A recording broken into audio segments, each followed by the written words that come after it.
Hello everyone, कैसे हैं आप सभी। आज के वीडियो में हम बात करने वाले हैं एप्लीकेशंस ऑफ कंसंट्रेशन। जैसा कि हमने लास्ट वीडियो में कंसंट्रेशन टर्म निकालना सीखी थी अलग अलग तरीके से, ऑलमोस्ट 10 टाइप के तरीक़ों से। तो आज हम बात करेंगे जो कंसंट्रेशन हमने निकाली है उसका एप्लीकेशन पार्ट डिस्कस करेंगे। ओके, तो let get started. Applications of concentration term, ठीक है। तो कंसंट्रेशन टर्म हम अलग अलग तरीके से निकाल लेंगे। जैसा कि पहला निकाल लेंगे हम, अगर हम किसी सॉल्यूशन को डाइल्यूट कर लेते हैं तो डाइल्यूशन के बाद उसकी कंसंट्रेशन कैसे निकाल लेंगे, पहला पॉइंट ये डिस्कस करेंगे। डाइल्यूशन,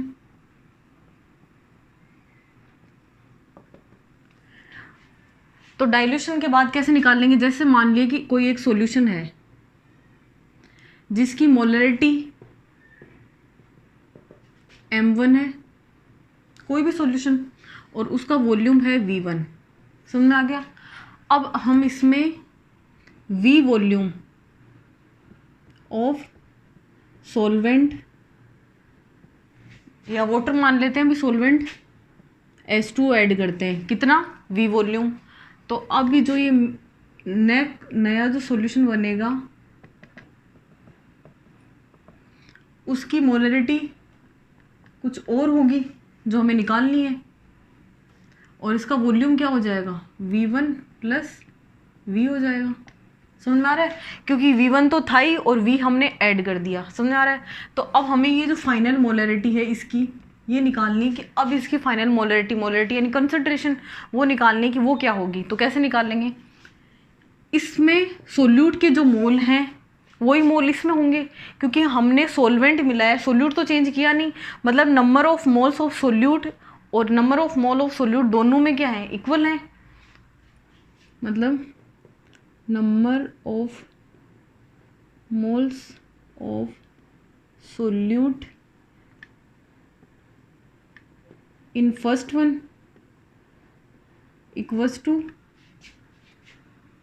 आफ्टर मिक्सिंग क्या, नंबर ऑफ मोल्स इक्वल है।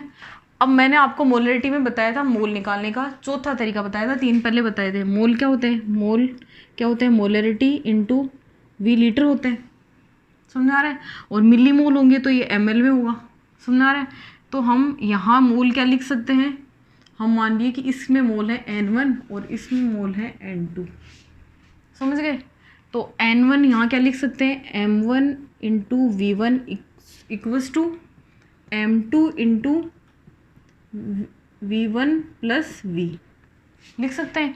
ये क्या है, मोल है। ये किसके बराबर है, n1 के बराबर है, और ये किसके बराबर है, n2 के बराबर है। और हमें पता है कि n1 इक्वल्स टू n2 है, क्योंकि मोल तो दोनों में सेम ही है। चाहे तो हम इसको n1 ही इसको लिख दो, कोई दिक्कत नहीं है। समझ में आ रहा है। तो अब इक्वेशन क्या हो गई, m1 v1 equals to m2 v1 plus v। तो यहाँ से m2 निकाल लेंगे, m2 क्या होगी, m1 v1 upon v1 plus v। तो डाइल्यूशन के बाद ही इसकी कॉन्सेंट्रेशन ये हो जाएगी। समझ में आ गया।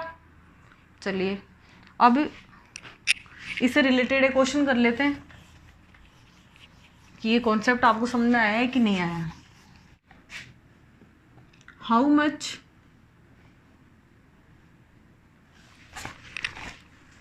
water should be added to 25 ml of 6 molar HNO3 to prepare 0.5 molar HNO3।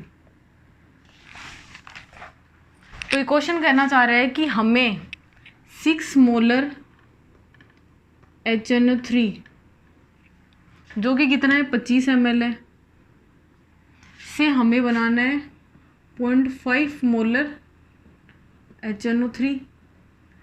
तो यहाँ हमें कितना वाटर ऐड करना पड़ेगा, कितना वाटर ऐड करना पड़ेगा, मतलब साफ साफ दिख रहा है 6 मोलर से 0.5 मोलर मतलब डाइल्यूशन हुआ है। ये तो क्वेश्चन में समझ में आ गया हमें, और पूछ भी रहा है कि कितना वाटर ऐड करना पड़ेगा, तो भी समझ में आ रहा है कि वाटर ऐड किया है मतलब डाइल्यूशन हो रहा है। तो यहाँ हम पहले इसके मोल निकाल लेंगे। 6 molar into 25 ml equals to किसके होगा, 0.5 molar into 25 ml plus x, क्योंकि फाइनली तो वॉल्यूम मान लिया कि हमने वाटर x ml ऐड किया है और हमें x ही निकालना है। समझ आ रहा है, क्योंकि मैंने बताया था m1v1 equals to m2 v1 plus v होता है और हमें v निकालना है इस बार। समझ आ रहा है। अब दोनों साइड क्या है, ml है, तो यहाँ भी मैं 1000 से डिवाइड करूँ, इधर भी 1000 से डिवाइड करूँ, 1000 से 1000 कट जाएगा, तो ml में भी कोई इशू नहीं है। समझा। तो दोनों साइड अगर ml है तो भी चलेगा। अगर एक साइड ml और एक साइड लीटर होता तो हम कन्वर्जन करते, क्योंकि ml में तो डिवाइड बाई 1000 करेंगे, इधर भी डिवाइड बाई 1000 करेंगे तो आपस में कट जाएगा। समझा रहा है, इसलिए 1000 लिखने की ज़रूरत नहीं है, क्योंकि दोनों साइड ही ml है। तो कैसे कैलकुलेशन करेंगे, 6 इंटू 25 इक्वल्स टू 5/10 लिख सकते हैं इसको, और इसको 25 प्लस x लिख सकते हैं। 5 से ये गया तो ये कितना हो गया 30, और ये 10 इधर चला जाएगा इंटू 10, और ये कितना बच गया 25 प्लस x, तो ये कितना हो गया 300, और ये 25 प्लस x, तो x क्या है, H2O का एडेड वॉल्यूम है, कितना हमने वाटर ऐड किया वो कितना होगा 300 माइनस 25, तो आएगा 275 ml। समझ में आ गया। Okay, very good. अब हम बात करेंगे मिक्सिंग की।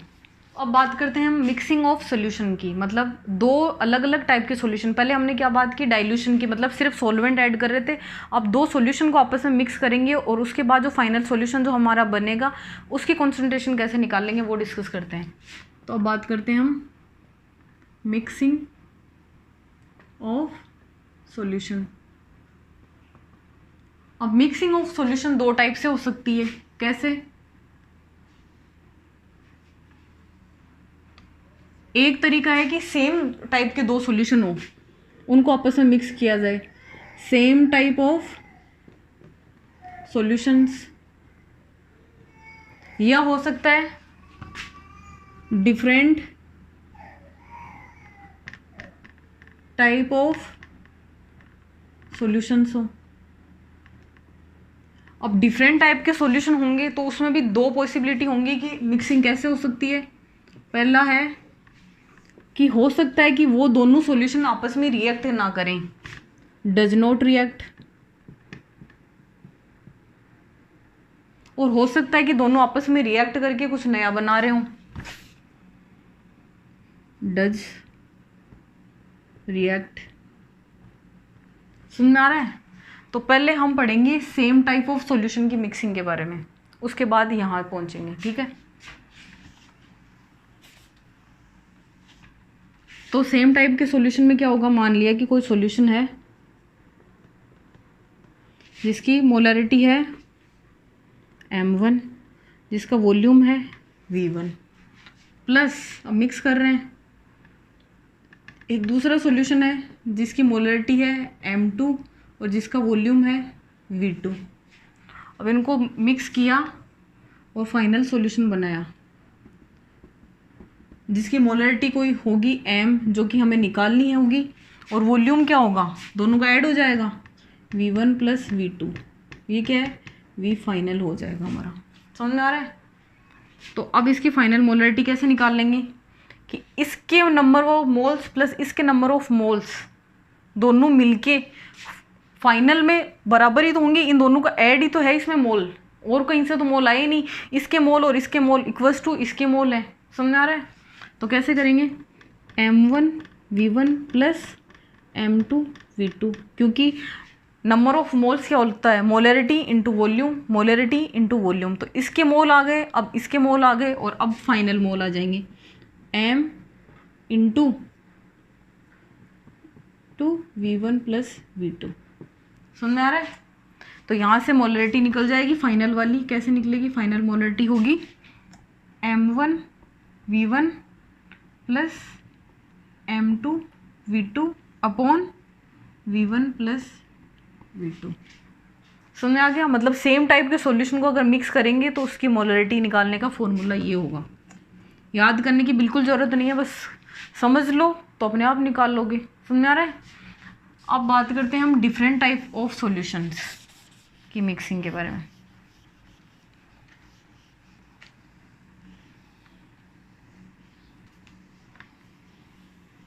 पहले क्वेश्चन कर लेते हैं।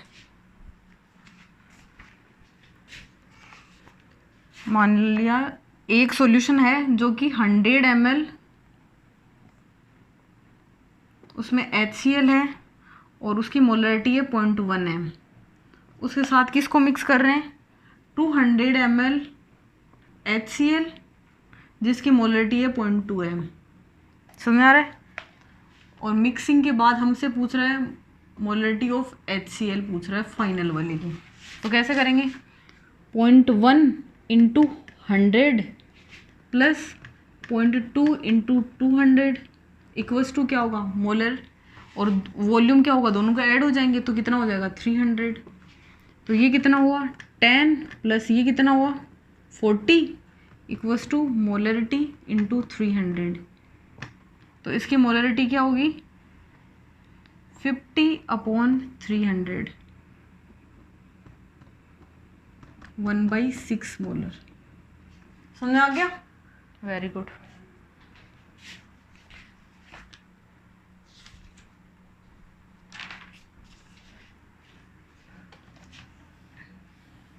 अब हम बात करते हैं डिफरेंट टाइप ऑफ सॉल्यूशंस की। उसमें पहला करेंगे डज नॉट रिएक्ट वाला। समझ आ रहा है? मान लिया कि एक सॉल्यूशन है, किसका? Na2SO4 का। समझ आ रहा है? इसकी मोलरिटी है m1 और इसका वॉल्यूम है V1। इसके साथ ऐड करेंगे किसको? H2SO4 का एक सॉल्यूशन है जिसकी मोलरिटी है m2 और वॉल्यूम है V2। समझ आ रहा है? और फाइनल सॉल्यूशन बन रहा है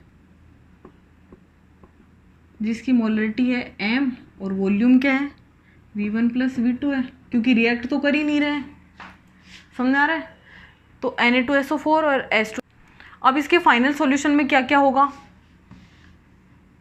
एक तो Na2SO4 होगा, एक क्या होगा? H2SO4 होगा, और क्या हो सकता है इसमें? Na प्लस आयन हो सकते हैं, और क्या हो सकता है? H प्लस आयन हो सकते हैं, और क्या हो सकता है? SO4 2- आयन हो सकते हैं। अब हमें इसमें इन सब की मोलरिटी निकालनी है। मतलब इसकी भी मोलरिटी क्या होगी, इसकी मोलरिटी क्या होगी, इसकी मोलरिटी क्या होगी, और इसकी इन सब की मोलरिटी। कुछ किसी की भी मोलरिटी पूछ सकता है। समझ आ रहा है? तो हम पहले निकालते हैं मोलरिटी ऑफ Na2SO4। पहले किसकी निकालते हैं? Molarity of Na2SO4। समझ आ रहा है? तो मोलरिटी ऑफ Na2SO4 कैसे निकालेंगे? मोलरिटी ऑफ Na2SO4 निकालेंगे। Na2SO4 सिर्फ इसी में है और फाइनल में, इससे हमें कोई लेना देना नहीं है। अगर इससे रिएक्ट करता तो इसको भी कंसिडर करते, बट अब जो यहाँ है और फाइनल में क्या है उससे डिस्कस करेंगे। तो कैसे? इसकी पहले कितनी थी? m1 V1 थी, और अब क्या हो गई? इसकी मोलरिटी तो कुछ हो गई, हमें नहीं पता, बट वॉल्यूम क्या हो गया? V1 प्लस V2 हो गया। समझ आ रहा है? तो इसकी मोलरिटी क्या होगी? m इक्वल्स टू होगा m1 V1 upon V1 plus V2। समझ आ रहा है? ये क्या हो जाएगी? Na2SO4 की मोलरिटी हो जाएगी। ऐसे ही H2SO4 की निकालेंगे। मोलरिटी ऑफ H2SO4 कैसे निकालेंगे? इसकी थी m2 V2, फाइनल में m V1 प्लस V2। तो यहाँ m इसकी H2SO4 की क्या होगी? m2 V2 upon V1 plus V2। समझ आ गया? अब बात करते हैं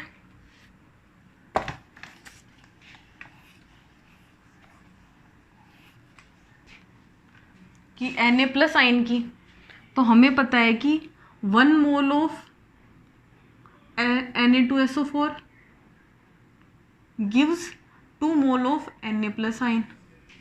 समझ में आ रहा है? 1 मोल कितने देगा? 2 Na प्लस देगा। तो इतना मोलर कितना देगा? इसको ट्वाइस से इंटू कर दो, मतलब molarity of Na plus ion की क्या होगी? जो ये मोलरिटी है इसको ट्वाइस कर दो, twice of molarity of Na2SO4, या क्या लिख सकते हो? Twice into M1V1 upon V1 plus V2। समझ आ रहा है? ऐसे ही अब H प्लस निकाल लेंगे, तो 1 मोल ऑफ H2SO4 क्या देगा? 2 mole of H plus ion देगा। समझ आ रहा है? तो इसकी मोलरिटी ऑफ H प्लस क्या होगी? ट्वाइस इंटू ये वाली H2SO4 वाली, M2V2 upon V1 plus V2। समझ आ गया? अब निकाल लेंगे हम SO4 2 माइनस की। अब SO4 2 माइनस क्या है? Na2SO4 भी दे रहा है और H2SO4 भी दे रहा है, दोनों दे रहे हैं 1 1 मोल, तो दोनों की मोलरिटी को ऐड कर देंगे। मतलब मोलरिटी ऑफ SO4 2 माइनस क्या होगी? Molarity of Na2SO4 plus molarity of H2SO4, जो क्या है?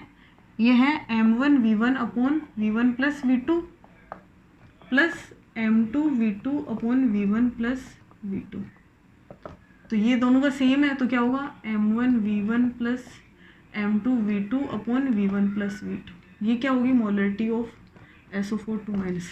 अब मान लो कि कोई हमसे पूछ ले इनकी नॉर्मेलिटी, इन सब की, तो नॉर्मेलिटी क्या होती है? Molarity into x. अब यहाँ जैसे Na का एक्स फैक्टर भी 2 है, H2SO4 का एक्स फैक्टर भी क्या है? 2 है, हाइड्रोजन का एक्स फैक्टर 1 है, SO4 का एक्स फैक्टर 2 है। समझ में आ गया? तो H2SO4 वाले को ट्वाइस कर देंगे, हाइड्रोजन वाले को और Na वाले को 1 1 से करेंगे, क्योंकि Na प्लस का वैलेंस फैक्टर क्या है? 1 है, H का भी वैलेंस फैक्टर 1 है और SO4 2 माइनस का 2 है।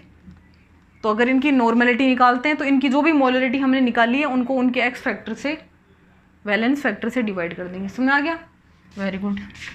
अब हम बात करते हैं, अगर दो सॉल्यूशन जो आपस में रिएक्ट करें तो क्या होगा। तो चलिए अब बात करते हैं हम, अगर दो सॉल्यूशन जो आपस में रिएक्ट करें तो उनकी मोलरिटी कैसे निकाल लेंगे। मान लिया कि पहला सॉल्यूशन लिया हमने HCl का और दूसरा लिया हमने NaOH का। हमें पता है NaOH और ये स्ट्रॉन्ग बेस है, ये स्ट्रॉन्ग एसिड आपस में रिएक्ट करके सोल्ट बनाएंगे, और ये फाइनल सॉल्यूशन है। फाइनल सॉल्यूशन में क्या होगा? NaCl होगा, और ये आयनिक है तो Na प्लस भी होगा, और क्या होगा? सॉरी, ये अब इसमें क्या क्या होगा वो हम अभी डिसाइड नहीं कर सकते, हम देख के बताएंगे कि इसमें क्या क्या होगा। जैसे मान लिया कि ये हमने 20 ml लिया जिसकी मोलरिटी 1 मोलर है, और ये हमने 20 ml लिया और इसकी मोलरिटी 5.5 m है। समझ आ रहा है?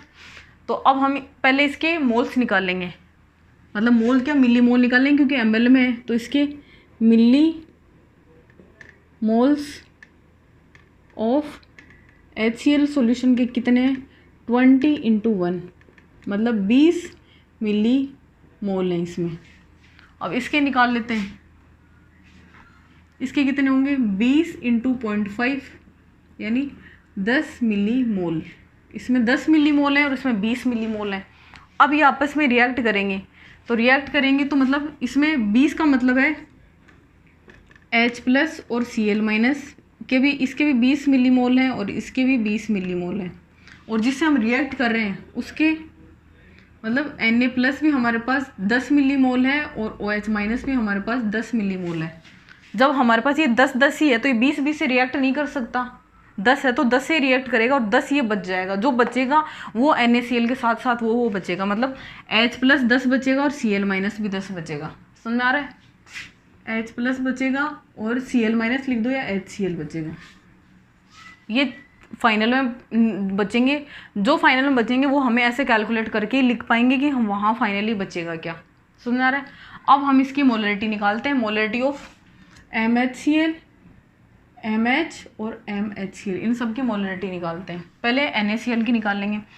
NaCl के मिलीमोल निकालने हैं तो हमें पता है कि 10 मिलीमोल इंटू, क्योंकि 10 Na ही 10 से करेगा तो हमारे पास मोल इसके कितने आ गए, 10 ही आ गए। और हमें मोल इक्वस टू लिखना है, इधर तो हमें पता है कि 10 मिलीमोल है, समझ आ रहा है, और इधर हमें इसके मोल लिखने हैं तो मोल कैसे लिखेंगे, NaCl इंटू वॉल्यूम, वॉल्यूम कितना 20 20 40, समझ आ रहा है। तो ये यहाँ मोल है और ये भी मोल ही लिखा है मैंने, मोलरिटी इंटू वॉल्यूम क्या होता है, मोल होता है। और इधर हमें पहले ही पता है कि 10 मिलीमोल ही बनेंगे, क्योंकि 10 Na है तो 10 Cl से ही रिएक्ट करेगा। तो मोलरिटी ऑफ NaCl क्या होगा, 10/40 यानी 1/4m, समझ आ गया। अब हम मोलरिटी ऑफ HCl निकालेंगे, H+ निकालेंगे, सॉरी H+ का भी वही है, क्योंकि H+ कितना बचेगा, 10 ही तो बचेगा, बाकी तो आपस में रिएक्ट कर लेगा, HCl के साथ हो जाएगा और 10 बचेगा, समझ आ रहा है। तो 10 सेम इसका भी यही होगा, इसका क्या करेंगे 10 equals to molarity of H+ into 40, तो ये कितनी होगी, मोलरिटी ऑफ H+ क्या होगा 1/10, और सेम HCl का होगा molarity of HCl into 40 equals to 10 ही है, क्योंकि HCl भी 10 ही बचेगा, तो मोलरिटी ऑफ HCl क्या आएगी 1/4 मोलर,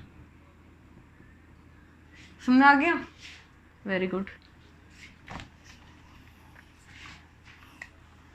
तो अब नेक्स्ट वीडियो में हम इन सारे टॉपिक से रिलेटेड, मतलब पूरा some basic concept of chemistry हमने पूरा चैप्टर कर लिया है, अब इससे रिलेटेड क्वेश्चन हम नेक्स्ट वीडियो में देखेंगे। Thank you so much.